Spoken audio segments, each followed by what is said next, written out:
Berikutnya yang semestinya tadi setelah Ibu Agustin adalah Ibu Brian dan bertukar posisi dengan Prof. Eko. Nah, sekarang kita akan menuju kepada Ibu Brian, Ibu Dr. Brian Sri Prahastuti MPH. Beliau lahir di Biren, ini sekampung sama suami saya, orang Aceh. Beliau luar biasa kalau di FKM UI-nya S3 lulusan terbaik, kemudian S1-nya di Unpad, S2-nya di UGM, dan berperan dalam kapasitasnya pada hari ini sebagai tenaga alih utama dari KSP. Kita akan menyimak dari beliau lebih detail sepertinya ya, dari apa yang sudah disampaikan oleh Bapak Kepala Staf Kepresidenan soal protokol kesehatannya, karena segala informasi yang konsisten sudah disampaikan sesungguhnya sejak bulan Maret gitu ya, tentang 3M buat para stakeholder yang menjadi penanggung jawab di daerah kepada 3T-nya. Tetapi apalagi sih kira-kira penekanan yang harus dilakukan sampai kita menanti hadirnya vaksin. Kalau tadi disampaikan bahwa vaksin itu kalau terdistribusi merata seluruh pelosok Indonesia itu baru katakanlah di akhir semester 1 tahun depan. Berarti masih ada 9 bulan kira-kira dari sekarang, 8-9 bulan dari sekarang. Nah, silakan Ibu Brian untuk memaparkan materinya. Ya, terima kasih Mbak Tina. Selamat sore Bapak Ibu sekalian. Ya.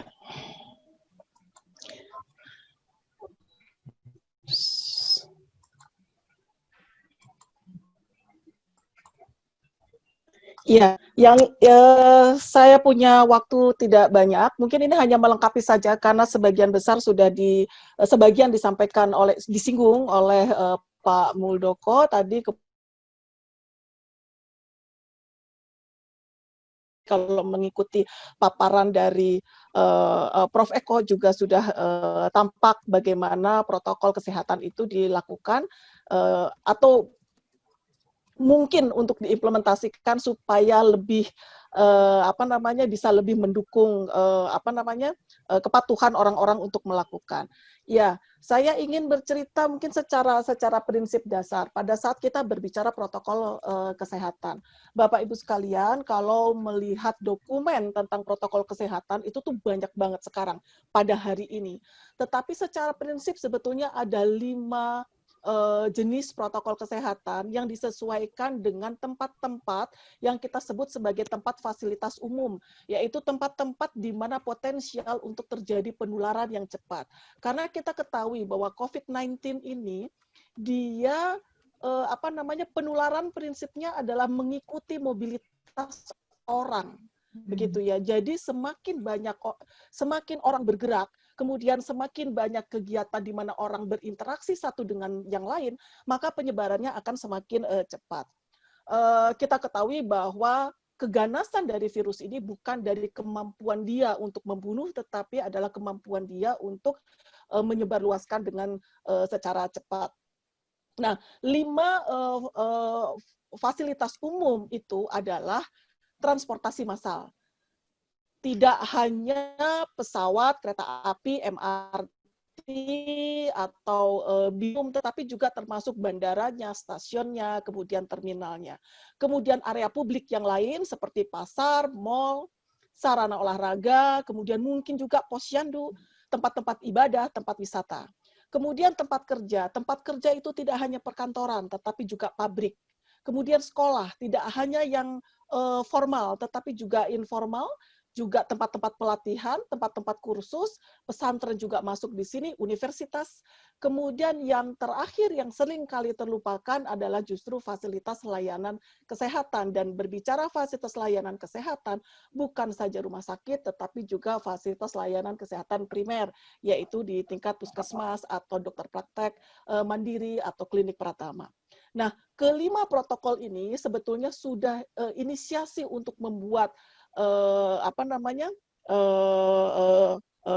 petunjuk praktis dari protokol ini sudah diinisiasi oleh kantor staf presiden itu di awal-awal pandemi ini. Kemudian difinalisasi oleh Kementerian Teknis, ada Kementerian Kesehatan, Kemendikbud juga terlibat di dalamnya, dan akhirnya di-endorse oleh Kementerian Kesehatan melalui surat edaran Menteri Kesehatan dan diserahkan kepada gugus tugas maupun Kemendagri untuk sosialisasinya.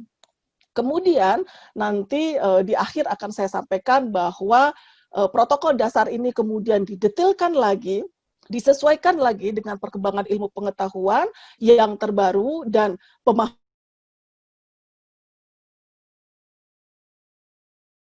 keputusan Menteri Kesehatan.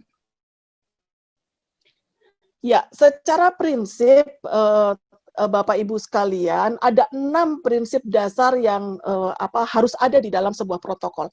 Pertama adalah fungsi untuk screening, penapisan orang sakit. Tadi kalau dilihat tadi dari deskripsi yang disampaikan oleh Prof. Eko, tadi dengan menggunakan laser pemeriksaan suhu tubuh, ada yang menggunakan formulir yang diisi, ya, itu adalah bentuk-bentuk screening. Intinya adalah sebelum seseorang masuk ke area-area tadi yang potensial mungkin terjadi penurunan tinggi, maka orang yang sakit itu harus ditahan kemudian diisolasi. Prinsipnya adalah seperti itu. Kemudian yang kedua adalah penggunaan masker. Waktu awal protokol dibikin, kami belum memasukkan penggunaan masker.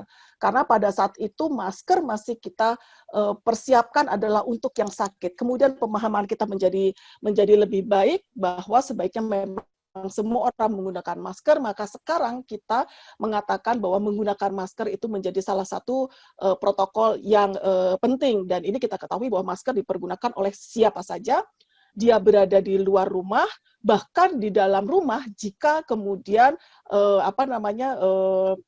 yang bersangkutan ini entah itu terkonfirmasi positif ataukah mungkin dia sudah menunjukkan gejala, tetapi yang ringan, ya. Nah, yang berikutnya adalah mencuci tangan. Kemudian tadi sudah banyak disinggung sebetulnya, Dr. Agustin juga menyampaikan tentang mencuci tangan. Ini yang paling ideal mencuci tangan ini arahannya sebetulnya mencuci tangan menggunakan sabun, ya.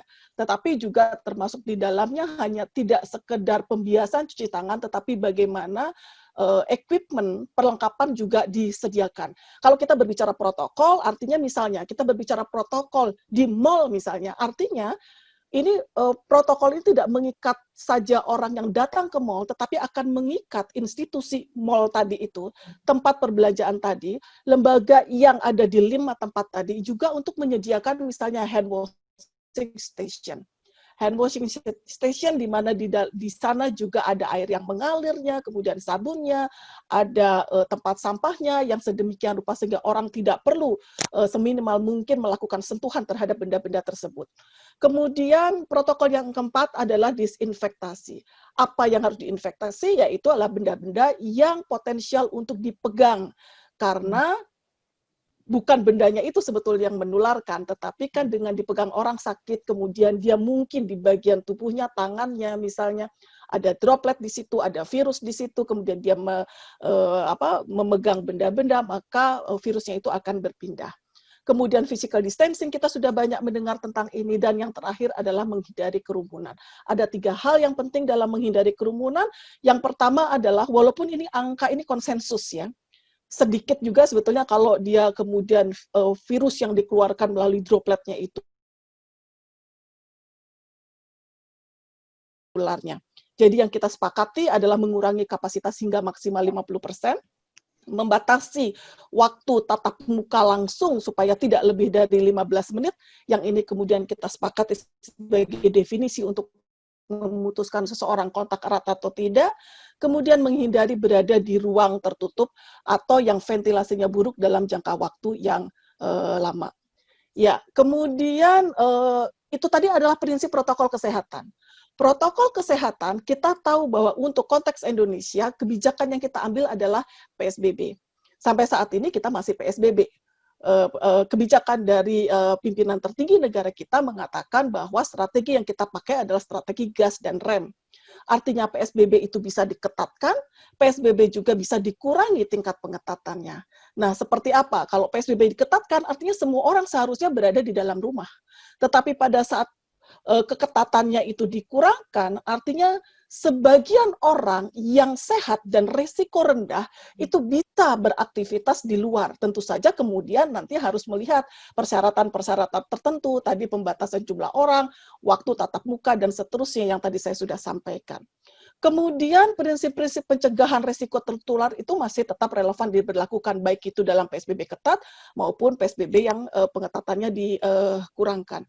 Kemudian lagi-lagi di dalam PSBB ketat tadi, artinya kalau orang berada di dalam rumah, artinya semua orang dipaksa untuk melakukan karantina mandiri tanpa melihat status sakit dan kerentanannya. Sementara pada saat PSBB dikurangi pengetatannya, maka karantina mandiri atau isolasi mandiri itu diberlakukan bagi mereka yang rentan atau mempunyai masalah. Dalam hal ini yang kita sepakati adalah kalau dia misalnya PCR-nya hasil pemeriksaannya positif atau dia mengalami kontak erat sambil menunggu hasil tesnya ya.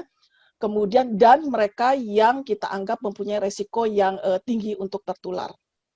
Nah, kemudian tadi Bu Agustin menyebut dengan new normal yang kemudian di sini untuk negara kita perbaiki supaya orang lebih mudah memahami dan tidak salah pengertian menjadi adaptasi kebiasaan baru. Pertanyaannya kemudian, apakah adaptasi kebiasaan baru itu artinya kemudian kita bisa bebas beraktivitas seperti biasa? Jawabannya tidak. Selama masih ada ancaman penularan. Ya, apalagi tadi Bu Agustin kan menyampaikan tadi, ini prediksinya sampai 2022 ya.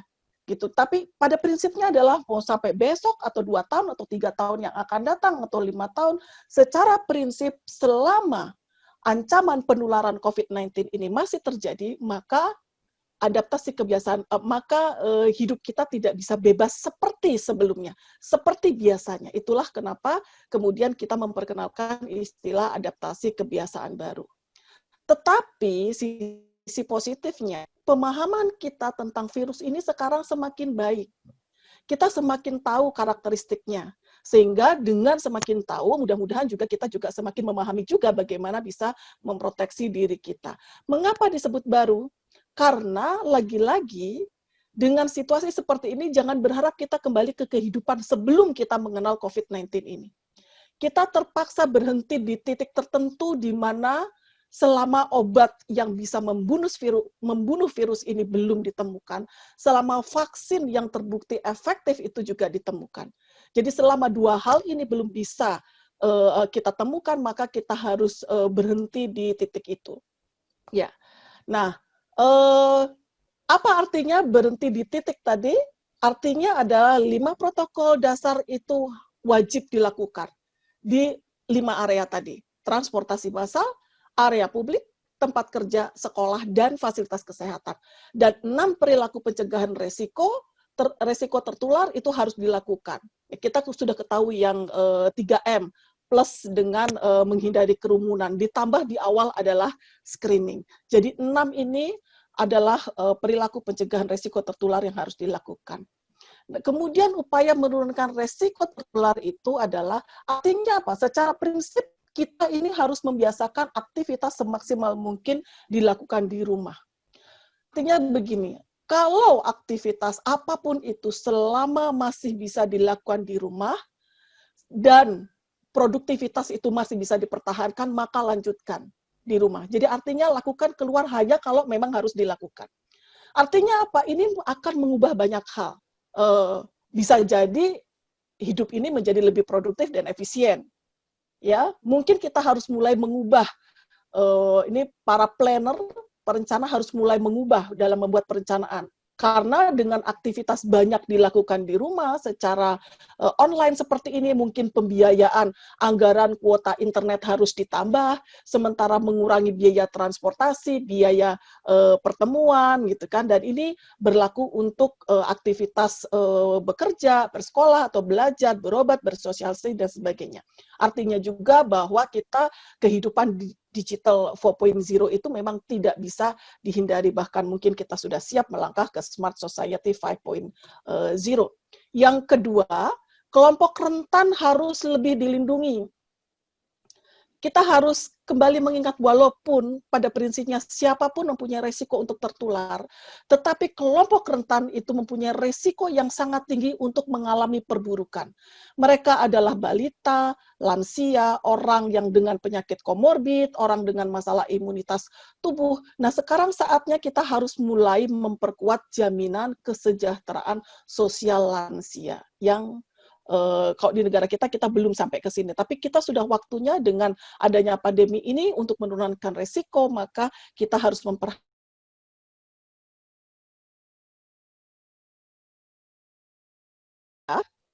harus lebih bugar. Makan makanan bergizi, yaitu yang rendah gula, garam, dan lemak, olahraga minimal 30 menit setiap hari, tidak merokok, dan, nah ini, seringkali kita lupa, seringkali dalam kondisi pandemi ini kita memberikan beban terlalu besar kepada mereka yang resiko rendah, apalagi yang di kepalanya penuh dengan memaknai herd immunity. Nah, apa itu? Artinya kita juga harus memikirkan mereka ini harusnya diberi reward dan insentif tuh untuk lebih sehat dan bugar. Mungkin kita harus mulai pikirkan apa reward dan insentif bagi kelompok yang risiko rendah ini supaya mereka lebih sehat dan bugar. Artinya begini, dipermudah mereka untuk mengupayakan dirinya sehat dan bugar. Enabling environment sangat diperlukan. Edukasi masif dan cepat bagi khalayak tentang resiko, sosialisasi kelima protokol terhadap instansi terkait dan pengelola, penyiapan, ini seringkali juga melupakan. Kita melakukan edukasi, kita melakukan sosialisasi, tetapi tidak memberikan kesempatan dan pemahaman kepada pengelola instansi untuk melakukan penyiapan perlengkapan dan resetting infrastruktur dan suprastruktur, termasuk tata kelola di dalam lembaga itu agar protokolnya itu implementatif. Kemudian melibatkan pemberdayaan masyarakat dalam memastikan kepatuhan dan adanya social accountability dan share value antara pemerintah, bisnis, media, akademisi, dan masyarakat sipil. Artinya, persoalan ini tidak bisa diselesaikan hanya oleh pemerintah saja. Ini adalah kebijakan dan program yang sudah dikerjakan oleh pemerintah. Mulai dari undang-undang sebelum pandemi, itu kita tuh sudah rinci sekali, semuanya sudah kita sediakan. Sampai yang terkini adalah tentang misalnya keputusan Menteri Kesehatan untuk penggantian biaya perawatan pasien penyakit COVID-19 ini, bahkan pemberian insentif dengan santunan kematian bagi tenaga kesehatan, kemudian program juga sudah banyak sekali, mulai dari pembentukan tim, berubah dari pada awalnya kita mengetahui ada gugus tugas, kemudian menjadi Komite Pemulihan Ekonomi Nasional, ada tim percepatan pengembangan vaksin, kemudian juga ada konsorsium riset dan inovasi COVID-19, banyak sekali program-program yang dilakukan oleh pemerintah Indonesia dengan payung kebijakan yang sesuai juga. Sekarang kembali Bapak Ibu sekalian, karena skop yang kita bicarakan juga ruang lingkupnya ini kayaknya awalnya kalau saya lihat dari pesertanya itu kan banyak sekali terkait dengan rumah sakit. Tantangan apa yang dihadapi rumah sakit saat ini terkait dalam upaya untuk menerapkan protokol kesehatan? Saya mengambil dari komponen-komponen dari health system menurut WHO. Pertama, kita melihat tata kelolanya. Ada kebijakan pemerintah pusat, pemerintah daerah, belum lagi kebijakan organisasi profesi, komitmen global, bagaimana bisa mensinergiskan semua ini. Kemudian sumber daya manusia kesehatan, bukan hanya berbicara jumlah, tadi Pak Muldoko menyampaikan, misalnya untuk berbicara testing, misalnya tidak hanya bagaimana menyediakan PCR,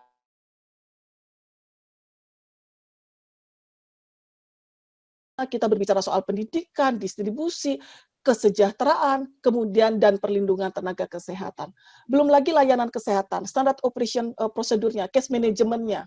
Kita tahu ini penyakit baru. Kita perlu waktu untuk kemudian adapt dengan pengelolaan kasusnya yang juga berubah-berubah karena sesuai dengan perkembangan ilmu pengetahuan. Belum lagi compliance-nya. Standarisasi, ketersediaan dan sebaran layanan dan fasilitas kesehatan, sistem rujukannya. Ya. Kemudian logistik kesehatan. Bagaimana produksi yang sustainable, kita belajar dari pengalaman ini, ketergantungan kita terhadap barang impor, kemudian bagaimana kita bisa memastikan produksi nasional kita itu sustainable. Kemudian jaminan terhadap kualitas, ketersediaan dan buffer stok obat, bahan dan alat kesehatan, vaksin, ini masuk di sini. Kemudian health financing. tidak hanya jaminan kesehatan nasional, tapi bagaimana public-private partnership-nya, bahkan global partnership and funding. Dan yang terakhir adalah informasi kesehatan. Nah, ini mungkin terkait dengan informasi kesehatan ini yang tampaknya relevan dengan apa yang disampaikan oleh Prof. Eko tadi ya, tapi saya berbicara lebih besaran lagi karena termasuk di dalamnya adalah informasi kesehatan terkait dengan medical record, kemudian rujukan, tidak hanya rujukan vertikal tetapi juga rujukan horizontal, kemudian penggunaan telehealth, on health checks, dan artificial intelligence technology. Jadi ini adalah tantangan-tantangan yang kita hadapi dan mungkin harus kita pecahkan bersama. Demikian saja Bapak Ibu sekalian yang bisa saya sampaikan. Selanjutnya jika masih ada waktu, kita akan perdalam melalui tanya jawab. Terima kasih. Assalamualaikum warahmatullahi wabarakatuh. Terima kasih banyak Ibu Brian. Paparan yang disampaikan semakin memperkaya seminar dan diskusi nasional pada kesempatan siang hingga sekarang sudah sore hari.